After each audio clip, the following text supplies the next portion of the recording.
magandang hapon po sa inyong lahat. Ito po si Kuya Maelian. Nandito po tayo ngayon sa bayan ng Tuaca. Nandito po tayo sa Barangay San Pascual. Tayo po ay bibisita kay Rodelyn. So, nandito po sila sa baba ngayon. So, puntahan po natin kung saan sila tumutuloy dito. Tara! Ay, mga kalingap. Ay, ayan po. Nakita niyo po, baba. Ay, grabe. So, puntahan po muna natin sila Rodelyn. Ayan, ay. Magandang hapon po. Ayan. Ayan, si nanay. Ito po si nanay. Nandiyan po si Rodelyn? Nasa eskola. Saan kabila? Yan lang po. Ay, nandiyan na sa Ayun. Okay mga kalingap, mga ate, mga kuya. Siya po si Ate Duliet. Yan, kung saan po nakikituloy sila Rodelyn, saka yung kanyang magulang, yung nanay niya, yan po si Rodelyn. Yan, pagka po may pasok. So, Nay, kamusta naman po sila pagka nandito? Okay naman. Pero pagbaba po, may mga daladalang pangbinta, kamuti, Opo. para may pambaon na po yung bata. Okay. So, ayan, paano kung wala po silang wala silang maani doon sa taas? Ay, kahit paano po, mayroon naman sila nakukuha konti. Pag wala, hindi tulungan dito. Salamat po. Yan, maraming salamat din po at pinapatuloy niyo po dito sila pagka yung may araw na may pasok. Opo. Yan, para kasi po napakahirap para kay Rodelyn. Opo. Yung paglakad-lakad, lalo na yung dinadaanan, nasubukan ko na po magpunta roon, hindi po ganun kadali. Maski po ako malakas na ako, lalaki pa ako, nahirapan pa. Hindi lalo pag maulan. Yun nga po yung sinasabi ko, pag maulan, dahil dilaw yung lupa, madulas. Madulas. Opo. So, kaya kawawa naman para sa sitwasyon ni Rodelyn at nung dalawang magulang dahil senior citizen na rin po. Kayo po ilang taon na po ba kayo? Senior na rin po ako. Parang 45 lang. Yan, Senior na po ako, 1961. 1961. Kamusta naman po si Rodelyn pag nandirito? Ay, ang bata, hindi po maiwasan. Makulit po talaga. Okay naman. Pero mabait naman po na Opo. bata. Nakikinig naman. Okay po, ayan sabi ko nga kay nanay, ampunin ko na lang si Rodelyn. Ayan gusto mo ba Rodelyn? Doon ka na sa amin tumira? Ha? Madami kang kalaro doon. 9 yung dogs ko doon, 9. Oh, madami ka, alagaan mo 'yun. Tapos doon kita pag-aaralin. Gusto mo? Ha? Oo, doon ka? Paano si mama at si papa mo? Iwan mo na si papa at mama mo? Ay, hindi rin. So, ayan po si Rodelyn, So, Nay, kamusta naman po? Yan, tong ilang linggo kong di nakapunta sa inyo. 2, 3? Sa Porpa, baga po kayo nagpunta. Ano po? Opo. Ayan. Okay lang po. Saan? Yan, meron pa ba kayong bigas? Mayroon pa man. Okay. Sira. Ha? Mayroon pa man. Yung ulam, meron pa kayo? Ay, mayroon pa po. Si Rodelyn lang naman po ang nagpapakain. Yan, naggagatas ka palagi? Ha? Minom ka ng gatas? Lagi ka nang kumakain ng kanin? Ha? Dito, darap ka dito. Lagi kang kumakain ng kanin. Sabi mo, opo. Hindi ka man Yan. opo. Hindi, naintindihan ko po siya kung bakit siya ganyan. Alam niyo po kung bakit. Dahil pag nasa bundok siya, Wala. wala siyang kausap na bata. Kaya ang salita niya ay napakadalang. Yan, naintindihan ko po yan. Hindi sa ayaw niyang rumispeto, kung hindi, yun yung nakamulatan niya. Ayan. So, Kasama niya. ayan. Amon niya. Nasaan na yung laruan mo? Sabon Nasaan na yung laruan? Nandun sa bundok. O ba't nando sa bundok? Di ba sabi ko sa'yo, dadalhin mo palagi yun? Lagi mong kasama? Ha? Iniwan mo doon? Baka kainin ng pusa yun. Ha? Kasi pag Gusto, pag may pasok lang naman po kami na baba. gusto mo ba ng laruan pa? Papa. Anong gusto mo laruan? Baby bear. Teddy bear. Gusto mo teddy bear? Tingnan mo ano yan. No, sabihin mo dito. Sabihin mo dito, gusto ko pa po ng laruan teddy bear. Sabihin mo. Opo. Sabihin mo dito. Sabi mo gusto pa. Gusto pa. Pengi pa po akong laruan. Sabihin mo. Pahingi pa akong laruan. Yan, o sabihin mo, Tita Fe Velasco. Talis ko. Ulitin mo, lakas mo. Cafe, Tita Fe. Bilasco. Let's go. Yan, ulit. Kita bibigas ko pa niya ako ng mga laruan. Mga laruan. Hindi Ayan. isa ang mga na yan. Yan. Okay. Yan. Nakakatuwa naman po si Rodeline. Ano? Ayan. Yan. Meron akong dala sa iyo ngayon. Laruan din. Gusto mo ba? Ha? Gusto ko lalaruin mo lang palagi. Meron yung isa, educational toy. Alam mo ba yung educational toy? Rodeline. Makinig ka. Dito, tingin ka sa akin. Yan, yung number. Yung 1, 2, 3, 4, tsaka yung ABC. Meron doon, ha? Yun na, lalaruin mo yun, ha? Tuturuan mo yung pusa pagka nando ka sa bundok, ha? Ay, ano ba po, ang kurso niya ay teacher. Teacher. Kaya natatatawa si ma'am. Sabi, ang tinuturuan ni Rodilin, mga pusa. Ayan, tuturuan mo yung mga pusa doon, ha? Ha, pag nando ka sa bundok, ha? Yan. Gusto mo ng damit? Ay, naku, may dala na naman akong damit. May dala na naman akong damit. Pinagsimba na nga bumaga si Dalan mo po. Eh, nasa na yung sinelas niya? Ayun na, nandun yata, sinuot niya, ano, ay dumi na nga. Hindi ko alam ano sukat na sapatos niya ay. Mga 33 po siguro po kasi sa kanya. 33? Anong sukat ng paa niya? Kasi po, ang 34 may allowance po. Hindi. Sabi ko, Alam ko na gagawin ko. Susukatan ko yung paa niya mismo. Yan. Kasi kailangan niya ng black na shoes, di ba? ito nga po, pinalit lang namin ng kamuti. Ayan, nagkaroon siya niya ng kapalit kamote. Oo, Magkano halaga niyan? 5 kilo baga po. 5 kilong kamote yan? Magkano yung kamote? Tig 30. 30, 150? Opo. Ay, grabe. Para lang magkaroon siya ng sinelas, nag-ani kayo ng kamote. Para mabili niyo siya ng sinelas. Yan.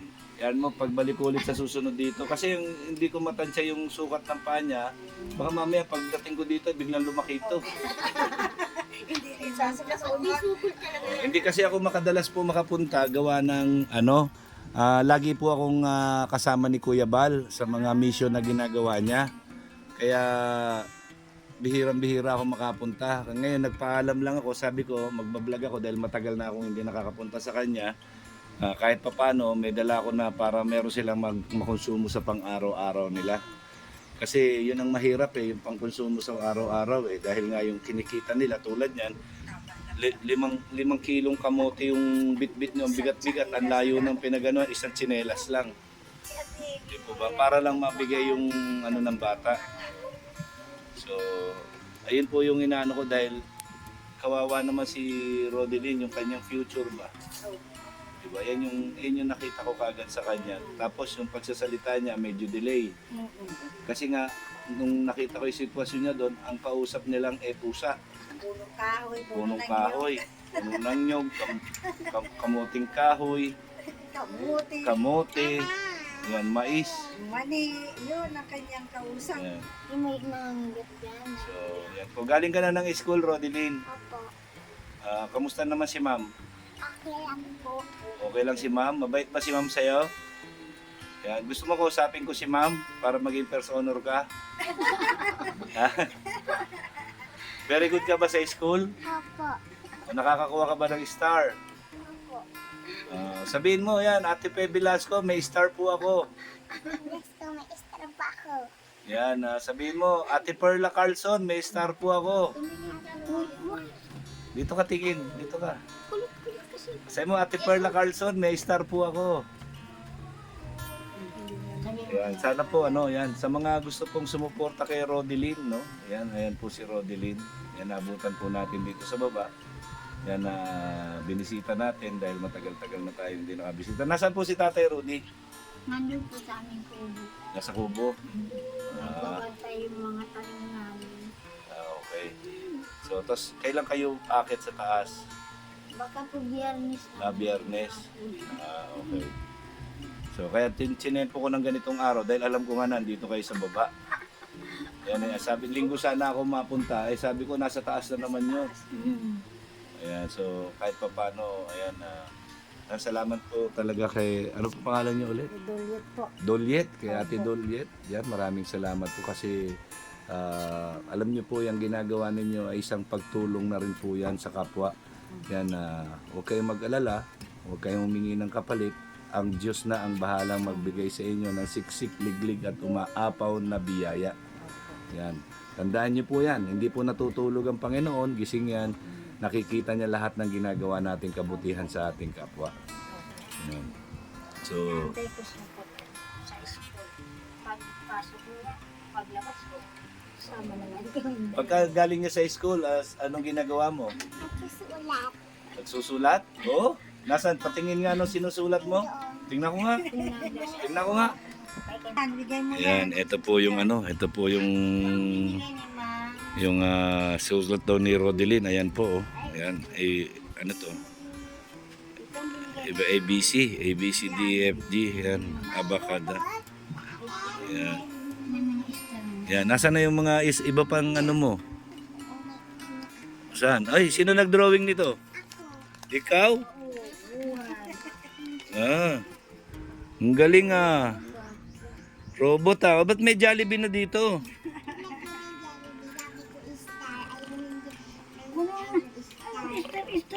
Walang star. Ayan po yung mga gawa ni, masipag naman po mag-aaral pala.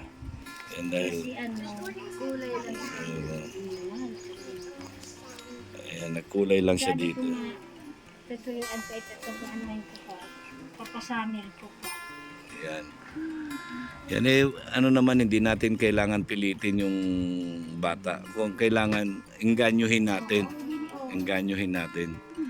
Kasi pag pinilit mo, hindi rin papasok sa ulo niya yung tinuturo mo. Masipag din ito magpasok. Ayan, masipag magpasok. Nakaka-luban ito. Pag kami nga galing sa bundok, minsan nalililis sa umaga. Kaya nga po. So, ayan, nakita po natin. Ito po yung sitwasyon nila dito. Ayan, kaila Ate Doliet. Kami, pagsamantala naman dito nakatira. Bakit po? Ay, lilipat din po kami. Saan po kayo malipat? Ay, dito lang din po. Kaya nga itong itura ng bahay namin. Baka sa yung mga bigay ng barangay dyan, tama ba? May mga lupang yung barangay site. Sila rin, sabi, nasa priority list din daw sila sa barangay site.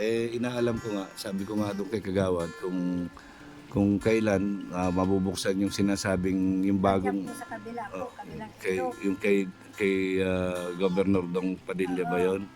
Pataapakat din po yan, pero may kalsada po, lusot ng kaayunan. Malayo. Pagtawid lang po ng ilog, kailan dito pa, taas lang po. Mahirap lang tubig pa doon at wala pa po. Hindi pa, siyempre hindi pa na-develop gano. Dito ba daw, meron pa bakante. Bakante kung mamawin sa mga tao din. Kasi may mga ari po noon, kaya lang hindi nila tinatayuan ng bahay. Yun, gano'n yan.